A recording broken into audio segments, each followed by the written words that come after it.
Hello and welcome to today's Office Hours presentation. This is your host, Paul Hoyt. Our Office Hours is a relaxed, informal mentoring program that we hold every Monday at noon Pacific time. All these recordings, slides, and exercises are archived in our members area, and all the recordings are currently available on my YouTube channel at youtube.com/user/Paul Hoyt. The reasons we do these Office Hours presentations is that we really want you, we know that being a successful small business owner can be a great experience, but we know that it's tough. We know that you need education, training, tools, and teamwork to be successful, and we want you to get to know us.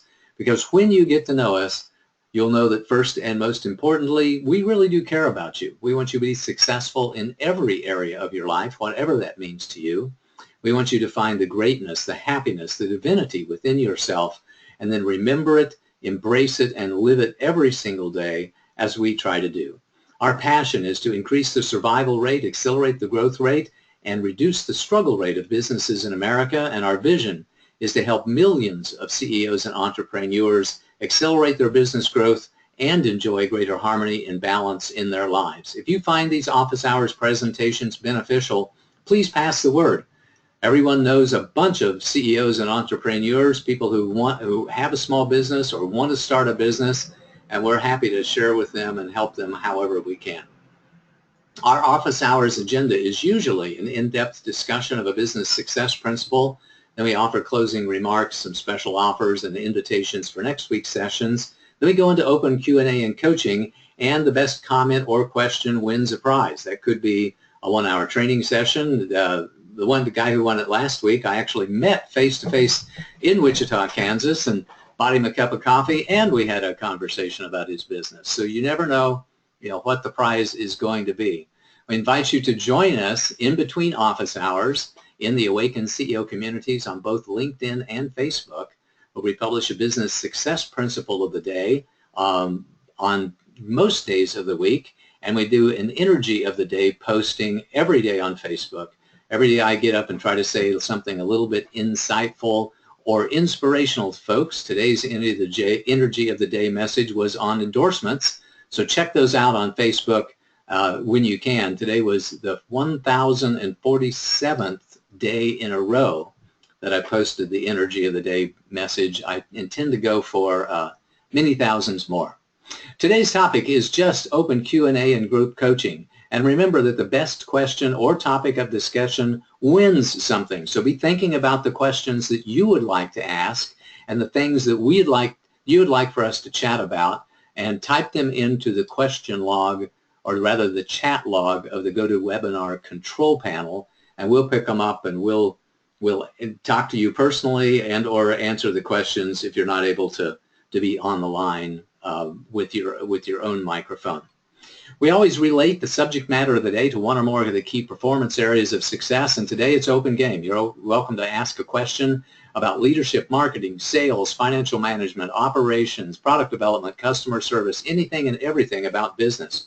We also like to relate the subject matter of the day to one or more of the levels of performance, of mindset, methods, and momentum, or one of the three areas of growth, business growth, professional growth, or personal growth, that we combine together into the Awakened CEO system.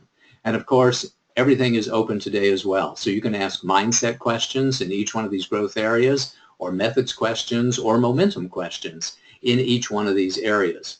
But first, before we get into your questions, I want to take just a few minutes to review our previous Office Hours presentations. Office Hours 133, which was on your growth mindset, Office Hours 134 on why people buy, and Office Hours 135 we did last week on taking 100% responsibility. First, Office Hours 133 on your growth mindset. We talked about the author, Dr. Carolyn Dweck, who wrote the book on mindset, The New Psychology of Success, where she introduced two mindsets and offered a tremendous amount of examples of those, and then we summed it all up to the bottom line. For your review, here are those two mindsets that we talked about at some length whenever we did Office Hours number 133. She talks about how some people have a fixed mindset, where they believe that abilities that people have are static. Abilities like physical abilities or natural beauty or brains are all static. You either have it or you don't, and you're born with it or you never can get it. However, people with a growth mindset believe that ability is developed over time, and wherever your starting point is, that's your starting point, that you can develop acumen. You can actually develop beauty. You can develop brains. You can develop athletic prowess, because we understand that we are learning, growing, transforming people, and that we can develop and grow almost anything. People who have a fixed mindset try to avoid challenges because they don't want to have their competency or their brilliance questioned. People who have the growth mindset embrace challenges because they want to learn. People who have a fixed mindset give up easily. Those with the growth mindset persist through obstacles.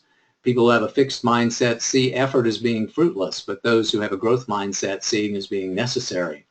People with a fixed mindset ignore criticism because they're threatened by others, and people with a growth mindset learn from criticism and they're inspired by other people's success. The really good news is that a growth mindset can be learned. It is a skill that can be developed. It's not a fixed trait. If you find that you yourself personally or somebody that you know is resisting change, that doesn't take on challenges because they're afraid to do so, that they feel, perhaps they're arrogant and they don't have a sense of humility about them, be rest assured that you can, in fact, improve that mindset, and you can move them from a fixed mindset to a growth mindset over time. Now, not everybody has a 100% fixed mindset, and not everybody has a 100% growth mindset. People tend towards one or the other, and people are variable, and we can improve people's outlook towards the future and their ability to get better every single day, to grow stronger every single day, to have a growth mindset, which I certainly encourage people to do. Office hours number 134 was on why people buy. We went into a lot of discussion about value propositions. We talked about what value means and offered 4 different systems for defining value that we would look at here in a second, and then 6 other powerful ways to bring value to people. And then we offered some information on our recommended approach and went into the bottom line. The 4 value definition systems that we looked at were Maslow's hierarchy of need, some basic approaches that we'll explain in a second, the technology adoption curve, and offering some information on competitive advantage. First, Maslow's hierarchy of needs says that people want and need physiological support, such as food and nutrition and air and water. They need safety, such as shelter and protection systems, insurance, car restraining belts, those sorts of things. Then we need love and belonging, esteem, and finally at the top is self-actualization. So when you develop your products and services, understand where on Maslow's hierarchy of need your products and services are bringing value to other people. Some of the most basic approaches are that we sell people on fear. We sell them on relief of fear. We sell them on the ability that they have to have fun with our products and services and experiences. We sell them on their greediness, on their desire to have wealth or financial stability. We talk to them about sex appeal, or most people who want to feel sexy in their lives, and vanity, people who want to be seen by others as being great and have some need for self-image and self-esteem. With the technology adoption curve, we talked about people's needs at different stages of the curve. Some people really need to be innovators. They need to have bleeding edge technology. They have to be the first kid on the block to everything because that's the way their self-image and self-esteem works. Other people like to be leaders, but they don't want to be first. Some people don't even want to go there until they're sure that most people are going there because they don't want to make a bad decision. They're risk averse. And then we have late majority and laggards who are extremely conservative and won't go towards a newer product until it has been proven in the marketplace time and time and time again, because they never want to be seen as somebody who took a risk that didn't pay off. So when you sell to your market, need to understand where your market is really, because if you're bringing a hot new product to market, then you're not selling to the late majority. You're selling to innovators or early adopters, and you need to make sure that your value propositions reflect the language that is most appealing to them. And of course, for more information, you can go back and review Office Hours 134. We also talked about competitive advantages, about how you can sell products that are better, faster, cheaper, either newer or just different from other products, and understand how to position yourself in the marketplace. And we talked about other powerful values, the carrot and the stick, how you can scare people is far more effective than showing people how they can be rewarded or comforted with your products and services. We talked about how pain relief is much more appealing than, say, selling vitamins. The analogy being that selling aspirin is much more appealing than selling vitamins. People want secret knowledge. People are insanely curious about things. People want deals. People want to have great experiences, and people want to have transformations in their life. So we also offered, by the way, with office hours number 134, a value proposition worksheet that if you haven't done so already, sign into the Tribe portal and download that and then go through it for your product and for your services and for your experiences and your businesses so that you can more clearly express your value propositions to your clients, knowing exactly how you want to position yourself in the marketplace so that you can tailor your messages so it communicates exactly what you want to communicate. Last week we talked about office hours number 135, which was on taking 100% responsibility.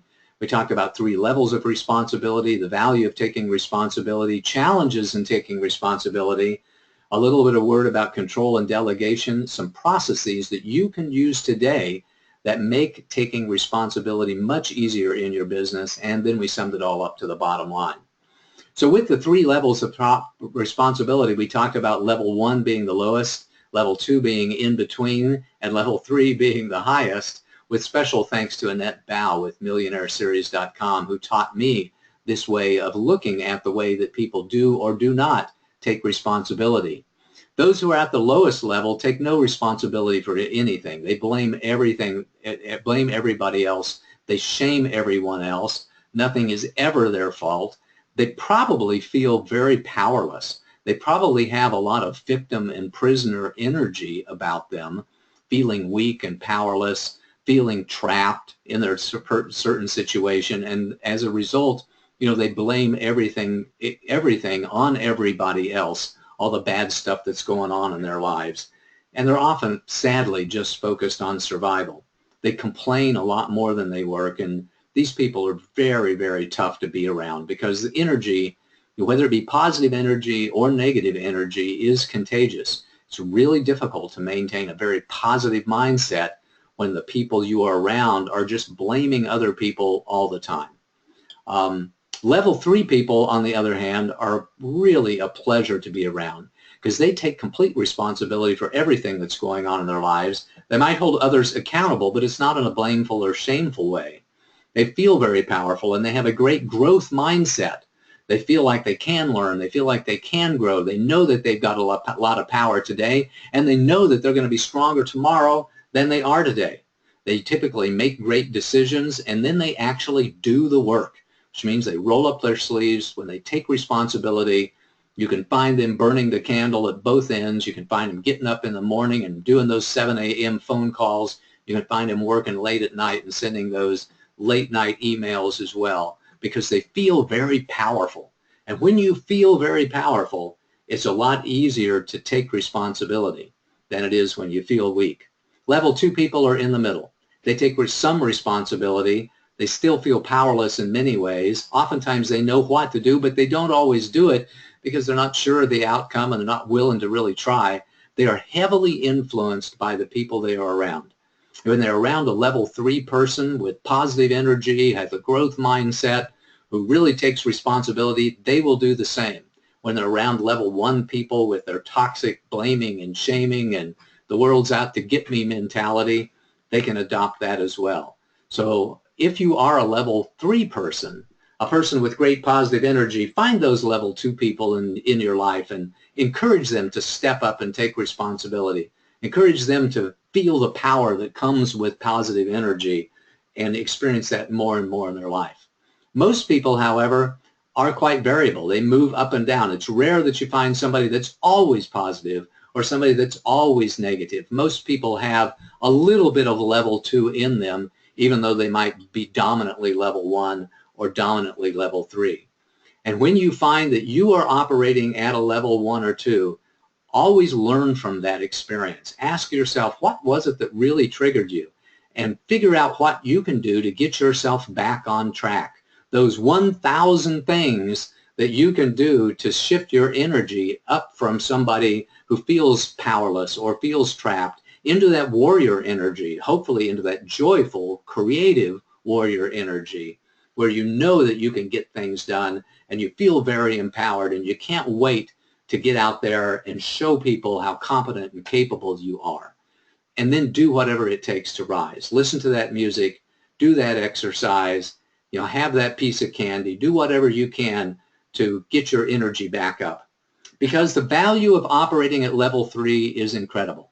Improved teamwork and morale, increased productivity for yourself and for everybody in your company, increased self-esteem, eliminating all sorts of defensiveness, getting other people to step up, improves the relationships that you have with people, and the bottom line is better profitability. When you have higher productivity, when you have better teamwork and morale, people are able to focus more of the energy they have on moving forward than using that energy to try to defend themselves in some way against the attack of a whole bunch of level 1 people. So keep that in mind. We want every business to be run with a tremendous amount of positive energy and enthusiasm and encouragement and teamwork and great attitudes and great morale. So do what you can as the leader of your company to have a positive growth mindset and to have a level 3 attitude towards your business and towards everyone at your business. So those were the 3 previous office hours that we did in between this live group coaching session and the group coaching session that we did about 4 weeks ago. Office hours number 133 was on your growth mindset, 134 was on why people buy, and 135 was on taking 100% responsibility. I want to go into open questions and answers now, and for those of you who have questions and answers, or questions rather, you can reach out to paulsurvey.com and share them with us if you have a suggestion about what we might do next time, or contact us directly at the information that you see on your screen. So with that, let's open it up to live Q&A and group discussion. Stephanie, do we have anybody who's entered a topic for today? Yep, we do. Awesome. I guess that means you're ready, right? I am ready. First one, people just love my product, but I just can't seem to sell enough of them for the business to take off and pay me what I need. What should I do? Well, first of all, my sympathies, because that is one of the toughest things that I've ever seen other people have to go through, is having limited enthusiastic response to their products. So, they find 1 or 2 or 3 people who really love their products and services, and they get encouraged, because random reinforcement, by the way, from psychological point of view, random reinforcement, random positive reinforcement is the strongest form of conditioning. So when we get that random response, we didn't sell anything today, but tomorrow we'll sell a little bit. Then we don't sell anything for a few days, and then we find somebody who's wildly enthusiastic about our products and services. It really impacts us at a subconscious level. It is almost impossible to be rational and objective when we're getting random, enthusiastic, positive response.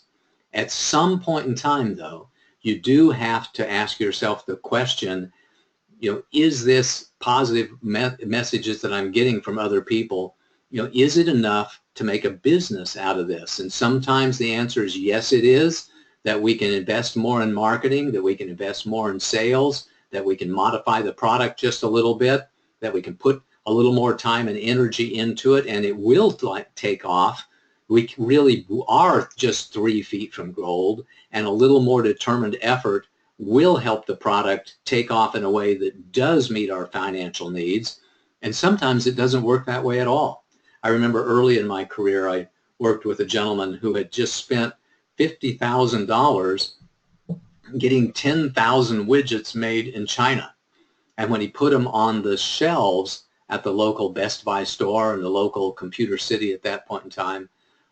They just didn't sell enough in order for those retailers to keep his products on the shelf. It was like, they're looking for, $10 a day contributed to the profitability per square foot of shelf space, and he was only supplying like 8 or 7. He was almost good enough to stay on the shelves, but not quite. And it was incredibly excruciating for him to give up on that dream because, again, of the random positive response, which is the strongest form of conditioning there is, and being just that close to making it. That's one of the huge challenges of business. It's easy if your product doesn't take off at all and nobody buys it, and it's easy if everybody loves it and they're buying it in a lot of quantity and you realize that you're on a growth curve. But there's a lot of ground in the middle there that's really, really tough, where you have to make a decision whether or not you're going to follow the winners never quit and quitters never win, I'm only 3 feet from gold mentality. If I just keep after it, I know I'll be successful. Or whether you follow the other one that says, looking at the numbers, this just isn't the type of product that I want to put more time and energy into because the market acceptance isn't strong enough to where I can be assured that I'm going to get a return on my investment at all. So my biggest questions to you would be, what sort of effort have you put in so far? Because whatever you do, what I don't want you to do is say that, I gave up on it because the numbers weren't just there, but I should have gone after it more. I should have put more money into it. I should have put more time into it because I just know had I done that, it really would have taken over, and darn it, I've got a lot of regrets about that. So whatever you do, if you decide to quit, don't do it without putting forth what you consider to be a massive effort and a very, very reasonable and rational, focused effort on making the product successful, because I don't want you to look back in 3 months from now, 6 months from now, or 20 years from now saying, doggone it, why did I give up so quickly? Have a warrior's mentality. Whatever decision that you make, either the decision to go forward or the decision to cut your losses and regroup and try another product and services, have a warrior's mentality and do that with no regrets and no resentments at all. I hope that was helpful to you. It's very tough. It is almost impossible to tell from a marketing strategist point of view whether or not more effort will result in, in massive acceptance and great profitability or not. It's always a judgment call. Get 2 or 3 or 4 of your colleagues, your mentors, and your advisors to help you make that decision. And God bless. We'll hope the very best for you. We hope just a little bit of tweak, a little change to your value proposition or your marketing messages, a little bit different on the packaging. Something will really help it to take off so that you can get a great return on your investment. Stephanie, any comments on that or anything else or another question? Yeah, we got some comments from here. Work on obtaining stores that can carry the product, and can affiliates sell it? Good ideas. Good ideas. So I didn't cover that. Can you find other routes to market? Are there other stores where this product or service might really be more successful? Are you fishing in the right pond? That brings me to the analogy of when something's not working. I always like the fishing analogy. If you're not catching fish, there's one of 3 things wrong. Either you're fishing in the wrong pond and there's just not enough fish in the pond, or your bait isn't the right bait for that particular pond, or you're just a lousy fisherman. It could be either one of those 3 things. Taking that back to what we said earlier, if you may just be fishing in the wrong pond and you haven't introduced your product or service to the right marketplace yet. You haven't discovered who really wants your product or service. You need to have a lean startup methodology mindset toward the early stages of business growth, where the assumption is not that I know who my customer is, but I don't know who my customer is. And my number 1 goal is to discover who my customer is. That's all about fishing in the right pond. Fishing with the right bait is about, do I have the right value proposition? Is it packaged successful or correctly? Is it priced in a way that the marketplace will really accept it, to where it's appealing to the people who are there. And the skill of the fisherman may have to do with your skill in marketing, may have to do with your skill in sales, in presenting the value of what you offer to other people to them. So it could be either one of those three things. So take a look at that before you give up so that you don't have any regrets. So thank you very much for those comments. I really appreciate those who inspire me to give that fishing analogy one more time. Next question or comment. Okay, how do I make a marketing study to learn how much or what is the appeal for a particular service when acquiring a new business? What do I need to know for that?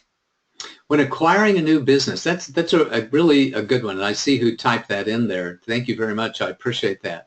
So when you're acquiring a new business, it really would be good to go and survey the existing customer base. And I don't know whether you've made the decision to acquire the business or not. If you've already made the decision to acquire the business, then the first step I would make would be to talk to the existing customers and find out really who they are, so you understand what the demographic properties are of those customers. If you've yet to acquire the business, then I would say, talk to the seller about, well, who really buys your products and services, who's attracted to this, so you can decide for yourself whether or not a more enhanced marketing effort to the existing customer base might be right, or whether it's a good idea to try to find a different customer base through a little bit of change in the way that you are advertising, maybe even the location of the business, etc.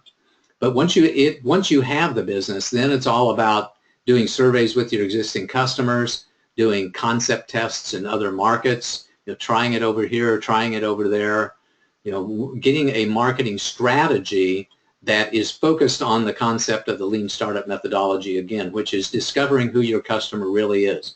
Discovering who your current customers are is part of that, and then discovering who your customers might be by exploring, doing different areas of market research can be very helpful.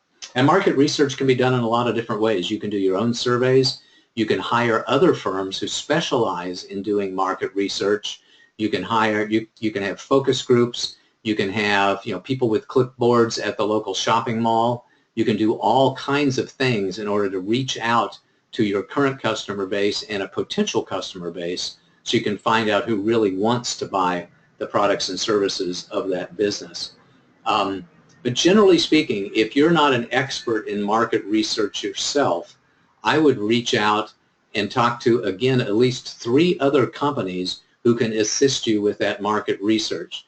As those of you know who've listened to these office hours presentations before, it doesn't take very many of them before I bring up the 3 expert rule that says when you don't know, when you don't have the experience to know what expertise looks like and feels like, then make sure that you're talking to at least 3 experts so that you can get competitive quotes, and so you can get the ideas, and so that you can learn what experts really sound like.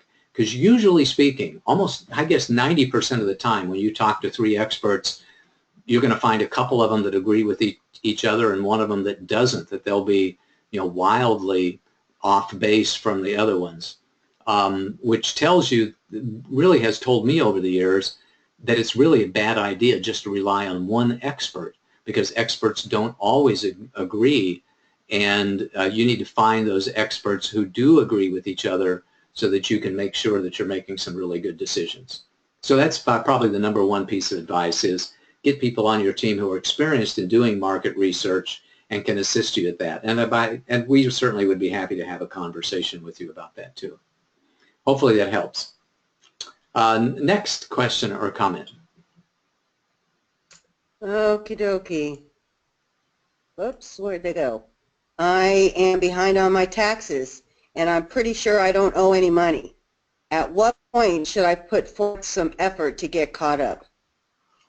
Well, I assume you're talking about corporate income tax or personal income tax, because we pay taxes in a lot of different ways. There are payroll taxes, there are business licenses, there are property taxes, there are all kinds of assessments that vary by state So being behind on filing your taxes is a little bit different than being behind on paying your taxes.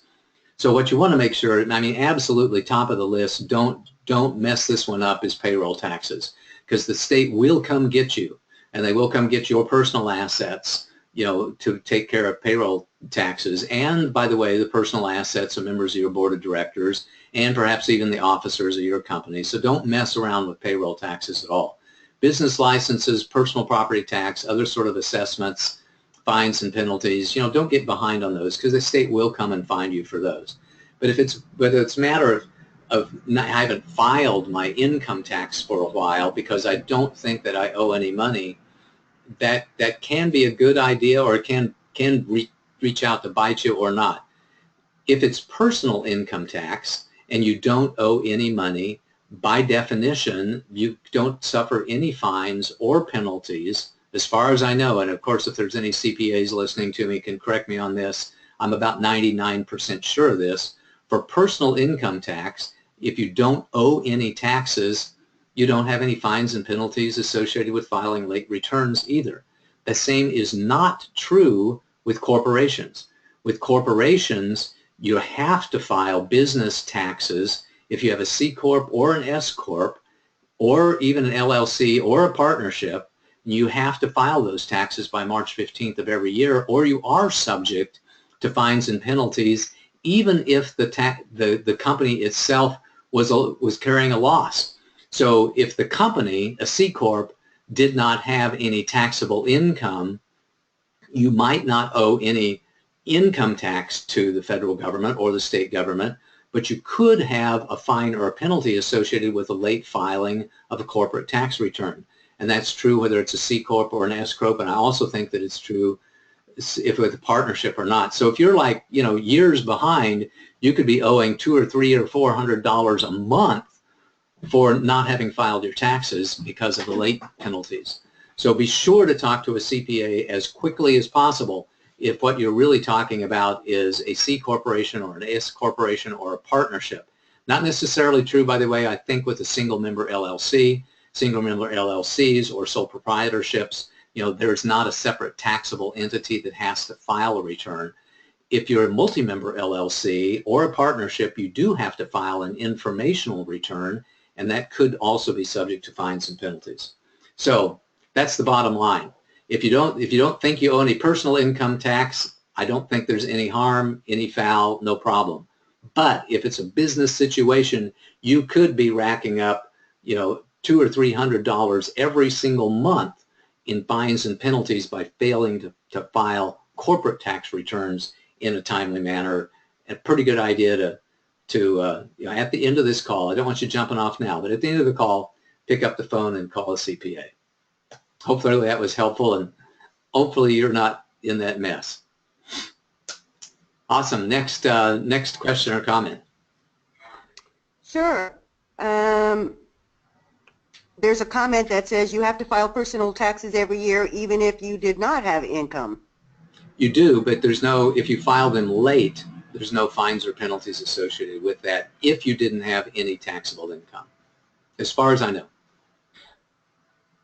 Okay. Next question. I'm not sure my bookkeeper is doing a great job, but I don't have the accounting experience to really tell. What should I do? What are my options? Get somebody to help look over the books. That's the number one response there. You know, have a lot of experience in accounting. I operate as CFO for several different companies, and one of my primary responsibilities is oversight of the bookkeeping. One of the great principles of accounting is checks and balances. It means that you have somebody doing the work and somebody else reviewing the work. You know, a controller puts in financial controls at the business to make sure that those people who are handling the money, those people who are, you know, taking in the customer payments, those people who are paying payroll, those people who are paying vendors, that there's somebody looking over their shoulders, that you have somebody doing the work and then somebody reviewing the work. And that's a really good idea for every company. So it's oftentimes happens that the CEO of a company may be the visionary person, that they may be an engineer or an artist in some way, and highly creative, and maybe they have great relationships and great sales skills, but not necessarily good accounting skills. They may not know what an asset is or a liability, and they may not know what a debit or a credit is, or a deferral or an accrual, and they may not really understand the language of accounting. So you need to get somebody on your team that you know and trust to both do the bookkeeping, and then someone else on your team to review the work of the bookkeeper. So a good accounting department always has at least two people in it. One person doing the work, and then one person reviewing the work to make sure that you have checks and balances in place. Now, if you are accounting literate, you can look over the results of your bookkeeper, and you can kind of operate as the CFO of the business while you're also operating as the CEO of the business. But if you are not accounting literate, if you haven't done bookkeeping yourself, if you don't understand how to read financial statements, and you don't really understand the language of accounting, then you need to get another person on your team to act in the role of the CFO to review the work that the bookkeeper is doing, so that you can be assured that things are being handled correctly. And by the way, especially if you're handling a lot of money going back and forth through payments to suppliers, through payroll payments, or through invoices and monies that are coming in your direction, especially if cash or checks are coming in your direction. You need to make sure that you have minimized the opportunity for embezzlement or fraud by having the right financial controls in place and by having the right checks and balances in place. And by the way, those are the other things that we do for some of our clients too. I have a lovely lady in Southern California, LaVon Shields, who works with me, who is an extremely talented bookkeeper and tax person, and she sometimes operates as the bookkeeper, and I operate as the CFO, and sometimes when our clients have bookkeepers, she operates as the CFO. So we do have an accounting division here at our company, and I'd be happy to talk to you about how we might be able to support you in that. Next question or comment, please. Okay. I like this one. I want to start a bed and breakfast. I think it would be fun, and I know just the place to buy. How do I get started? Well, congratulations on that for number one. I think running a bed and breakfast could be a lot of fun. I think it'd be interesting to make breakfast for new people, every morning, and kind of get to know them a little bit. And there's a little bit of a family thrown in with the hospitality industry there. I think it could be very, very interesting to run a bed and breakfast. But if you haven't run a bed and breakfast before, my encouragement to you would be to do your market research. Talk to 3 or 4 other people who have run a bed and breakfast. Join a trade association if you can for people who run bed and breakfast institutions. Find out, talk to CPAs, talk to business consultants, understand the business model of running a bed and breakfast, so you understand how much to charge so that you can actually make a profit, and understand how many bookings a year that you need to break even and to make a profit, unless you're just running it as a hobby and you don't care whether or not you make money, which, by the way, some people do. They just buy a big building or a big house, they run it as a bed and breakfast, they hope to kind of let it help them make some of the payments on the property, but they don't really care whether or not they break even or not, because they live there and they're looking at it more of a supplemental income than they are running a true business. So understand how much money you need for this to make. Is it just like taking a spare room of your house and on Airbnb saying that we're going to do a bed and breakfast in my existing house? Or is it really a business enterprise where you might not even be there? You might be hiring somebody to live there, or who can supplement their rent by running the breakfast part of the bed and breakfast and providing maid service and all that. So I think that within bed and breakfasts, there are several different business models that you might find out there. Ones that are pure business on one hand, and ones that it's just a little bit of supplemental income and we don't really care how much we make on the other hand. We just want to meet and talk to a bunch of people. So those are 2 things that one thing that I would certainly recommend is that you understand what the different options are, and you decide what is right for you. If you are looking at buying a place and turning it into a bed and breakfast, then I also strongly encourage you to watch the zoning laws, because it may be different zoning whether or not you run apartments out of there, or you rent a room in your house, or whether or not you're really doing a bed and breakfast and advertising it as such, because that might be a little bit of different zoning. Somebody might say, well, you're really running a restaurant in addition to running an Airbnb, and whether or not you own it as a personal piece of property or whether or not it's owned by the business might make a big difference too. So investigate the zoning laws where you are once you figure out what business model of the many choices that you have for bed and breakfast business models that you might want to employ. And with that, talking to a whole bunch of people and going down that road, God bless. I wish you the very best. If there's anything we can do to support you, let us know. Who knows, maybe sometime we'll pack up and go wherever you are and join you at your bed and breakfast. That does sound like a lot of fun. Next question or comment.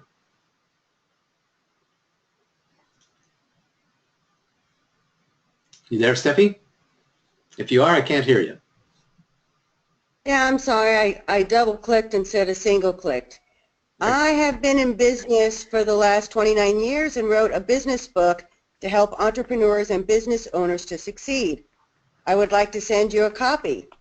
Can I have your address? Well, you can. And, and because of anti-spam laws, our physical address is at the bottom of every single email that we send out of our Infusionsoft system. So the address is there, and if you don't, you can just, you're welcome just to send me an email. I'll be happy to reply with the address too, and thank you very much. I really appreciate that. I'm going to take just a second and talk to you a little bit more about what we do here at Hoyt Management Group. Our distinctions are that we really do focus on the whole person. As far as I know, we're the only company that focuses on business growth, professional growth, and personal growth at the same time for CEOs and entrepreneurs. We really love to support people. We really do care about people, and we are passionate about helping you make sure that you get the support that you really need at a price that you can really afford. And the support that you really need is support for business growth, professional growth, and personal growth.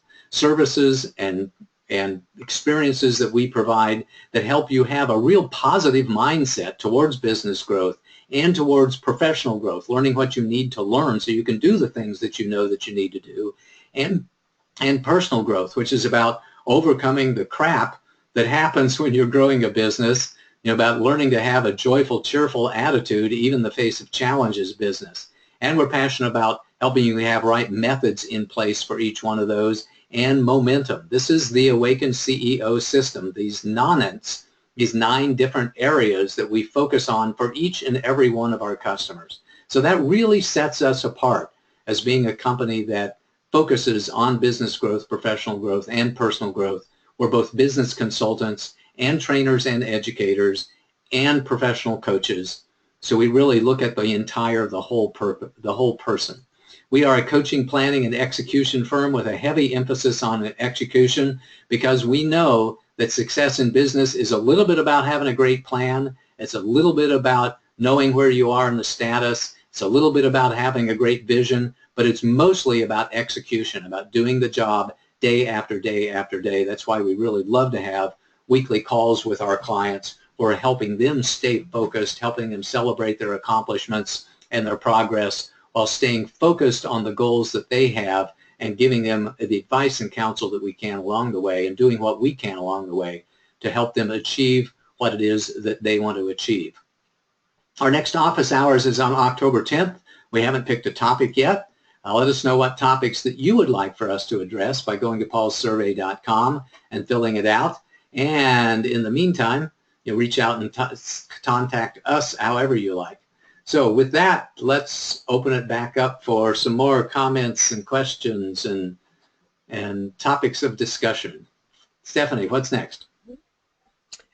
Paul, your business survival bootcamp videos suggest to buy an established business before starting from scratch. Can you elaborate on that? I can, and I think the suggestion is probably more that it's far easier to buy an existing business than it is to start from scratch. I think that the success rate, seen a statistic once that says that if you buy an existing successful business and you do it, intelligently, that your odds of success are about 90%.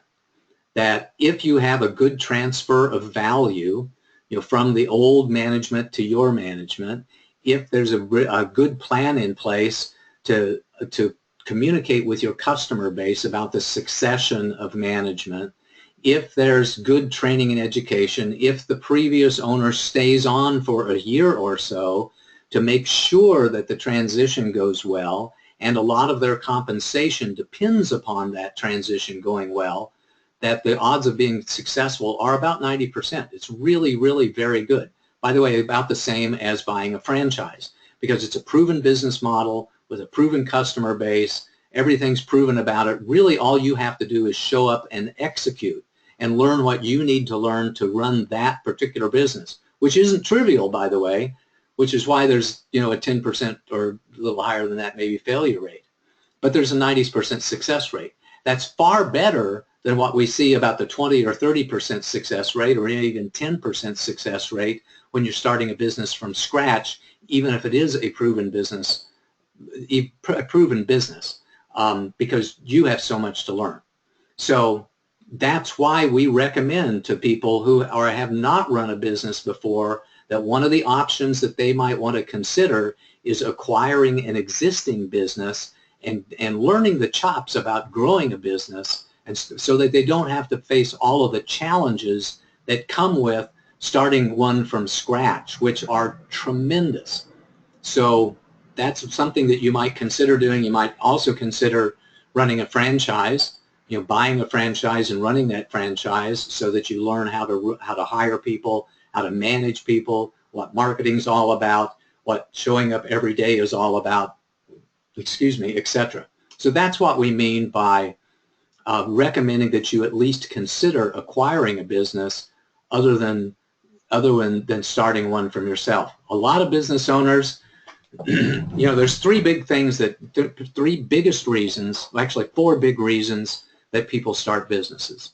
Number one is they want to be in control. They want to be their own boss, that they're tired of people who are running the business that they're currently in, making decisions that makes their job tougher, and they want to be in control. Number two is creativity. They want to do their own thing. They've got this burning desire to see their dream realized, and the only way they're going to be able to do that is if they're in charge and they're able to do their own thing. Number three is they want an opportunity at massive wealth. They know that working for somebody else that they'll never get that opportunity to have a home run. If you're just swinging singles all the time with a little fungo bat, there's no way that you're ever going to hit a home run. But in business, you never know when that next phone call, that next email is going to be the opportunity of a lifetime that you are positioned to be able to take advantage of. The fourth reason that people go into business is calling. Literally, I've seen people wake up in the middle of the night and have a message from God that said, you need to do this thing. And so they go and they spend the rest of their life doing those things. So if you want to be in business because you want to have a chance at wealth and you want to be in control, go acquire existing business and grow it. If it's a calling or something where you really have to be creative, you might not really have any option for yourself other than starting a business from scratch. So you get to decide, what your reasons are for going into business and how much risk you are willing to accept, and whether or not you just have to start this thing from scratch because there is nothing out there like it, never was, never will be, or you had this message from God in the middle of the night that says this is what you're supposed to do, or whether or not you just want to be a business owner, that you want not necessarily be an entrepreneur, but rather be a business owner. And if you just want to be a business owner, then God bless, your odds of success are far greater, and you've got the opportunity to go into partnership with somebody else, to acquire an existing business, to work on a franchise business, etc., and your odds of success are far better. Great question.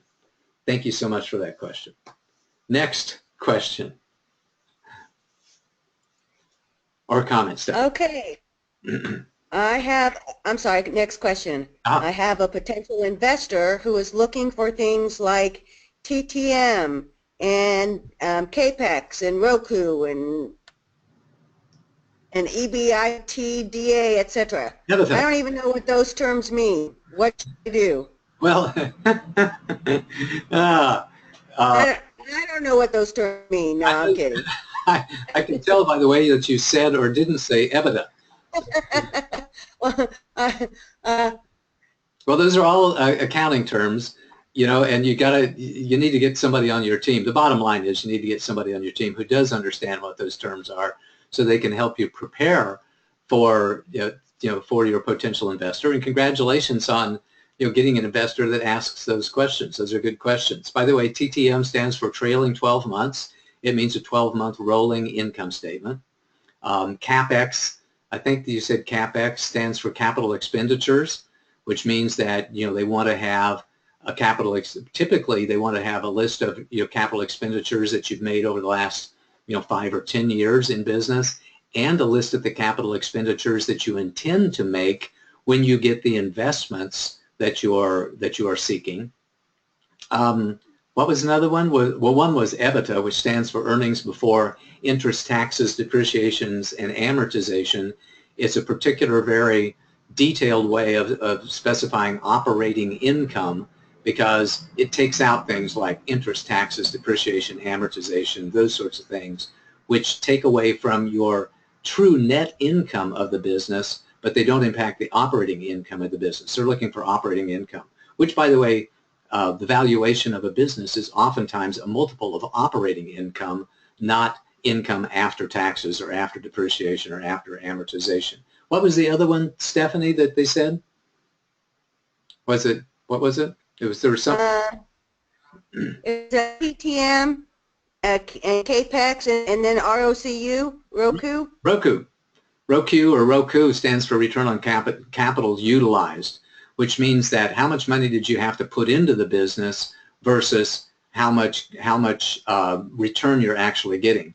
So some businesses are very capital intensive, those that require a lot of equipment or require a lot of inventory or have excessive accounts receivable. Other businesses are not very capital intensive at all. So a business that requires a $100,000 investment and pays you $10,000 a year, gives you a 10% return on your investment.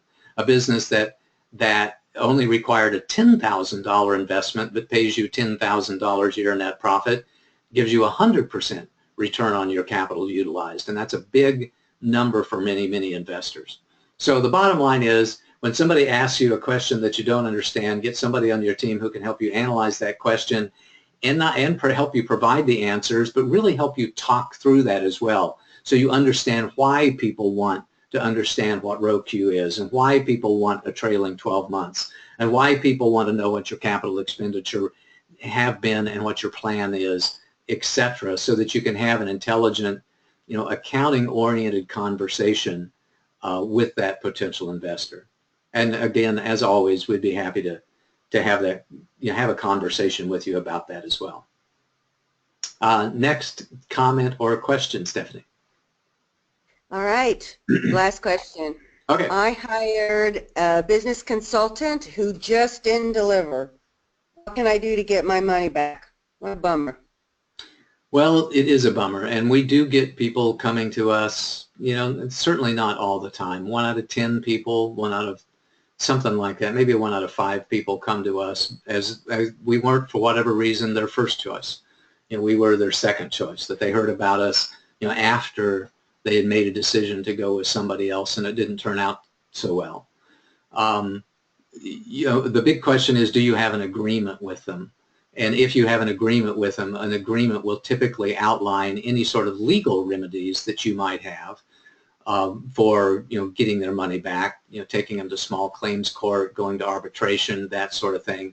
But the biggest comment I would have is have that open discussion with them, to say that, hey, this really did not work out for me. I thought I was getting X and I got Y. Take a little bit of responsibility in that. Most business consultants and coaches that I know are good people. and if it just didn't work out because there was a miscommunication of some type, or the chemistry wasn't there, you may find them really wanting to have a graceful exit and an ongoing win-win relationship. Ideally, somebody would respond to that by saying, oh my gosh, I didn't know that you weren't happy with the products or services. I am focused and determined on making it right with you because I really value my reputation in the industry. What can we do to make this right? Are you looking for a little money back, or can I provide additional products and services? What can I do to make this right? Because I want to have a great relationship with everybody, and I want to have a great relationship with you. That's a really positive professional response. If they dig their heels in and say, it's all your damn fault, you gave me your money, you didn't do what you said you were going to do, so go fly a kite or something worse, then you can look at your legal remedies or other remedies. What I encourage you not to do, by the way, is go into an internet blast about them, because you can damage them in ways that far exceeds any sort of damages that they may give to you, and it's just not a very professional, very mature, very appropriate response. So I certainly encourage you to have, first of all, seek for that win-win graceful exit, and second of all, seek for some sort of professional resolution to it. You might even hire a mediator or an arbitration specialist or a conflict resolution specialist to help you, at least reach some sort of negotiated settlements where you can at least speak well about each other's professionalism. And if all else fails, then look at the legal remedies. But the bottom line, don't go into, an internet, posting on every group that you can and that talks about what a scumbag this person is, because you may find yourself in legal problems when you do that. And frankly, it doesn't speak well of you when you do that as well. So don't go throw the temper tantrum, and don't try to get back at them in some way. Accept your responsibility. Seek for a graceful exit. If you can't have that, seek for a settlement, or at least a professional resolution to a professional relationship as much as you can. I do know, by the way, mediators and conflict resolution specialists that I'd be happy to introduce you to if you're willing to pay $350, $500, $1,000 to have somebody else help you reach resolution in this particular agreement. With that, I've got 12:59. Stephanie, do we have any other questions, or are we at the end of our list for today? We just got a little bit of feedback came in. As a business owner, you have to fall in love with your customers and have their best interests in mind. Oh, yeah. Amen. Thanks for that positive feedback. And, as we say when we introduce this call, we really do love and care for entrepreneurs. We know that they are oftentimes putting all of their money, their relationships, their own self-image and self-esteem on the line whenever they go to start and grow a business, and we have a massive amount of respect for that. We want to do everything that we can to help them be successful, to avoid those $5,000, $10,000, $20,000 mistakes that slow them down or shut them down, and help them achieve whatever that they want to achieve by helping them in business growth and professional growth and in personal growth. If you're one of those entrepreneurs who could use somebody on their team with 50 years of business experience who really cares about them and knows a whole bunch of stuff, give us a call. We'd be happy to talk to you about how we can support you, how we supported others, and give you the best advice and counsel we can to help you make your business successful. And with that, I want to thank everybody who tuned in today live and who's listening to the recording, who came in over the telephone or over the web. I really enjoy the office hours presentations. Join us next week. Give us some ideas about things that you would like for us to talk about. And until we talk again, this is Paul Hoyt and Stephanie May wishing you a most marvelous and prosperous day. Bye-bye.